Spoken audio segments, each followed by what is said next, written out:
Recording studio Mohammadpur. तो कुलई जानना तो लाग जाई घर पोछला पसेना आवो कल आराम तोहर दुनु होइया में के काबावे ताम तोहर दुनु होइया में के काबावे ताम तो कुलई जानना तो लाग जाई घर पोछला पसेना आवो कल आराम तोहर दुनु होइया में के काबावे ताम तोहर दुनु होइया में के काबावे ताम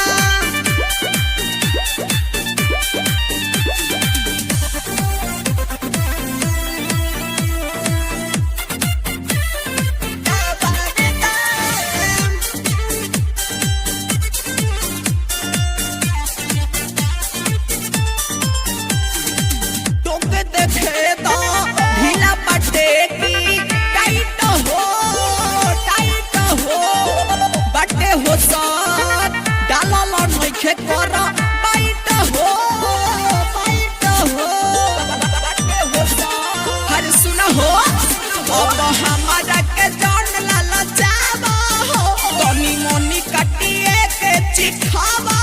हो खाली बाकी भरल बा तोहर गोदाम चाहे हमरा दुइए गोढ़ेर नइखे काम तहर दुनु होइया में के काबावे ताम तहर दुनु होइया में के काबावे ताम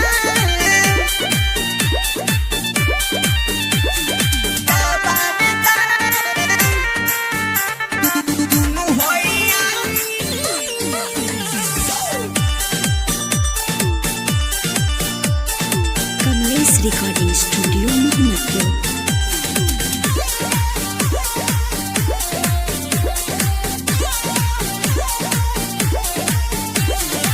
जब जब लहरे मन बिगड़े हमर मन हो था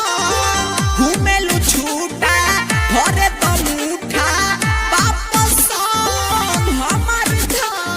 घरे तो हजी बोलिए ना शुभम सोना से खाता रुभावा हो कहे लकी राजा ने आवा हो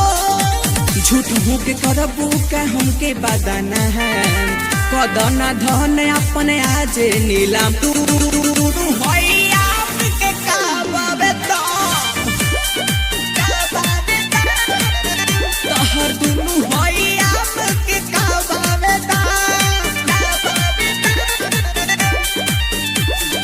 कमलेश रिकॉर्डिंग स्टूडियो मोहम्मदपुर। तो कुलई जानना तो लाग जाई घर पोछला पसेना आवो कल आराम तोहर दुनु होइया में के काबावे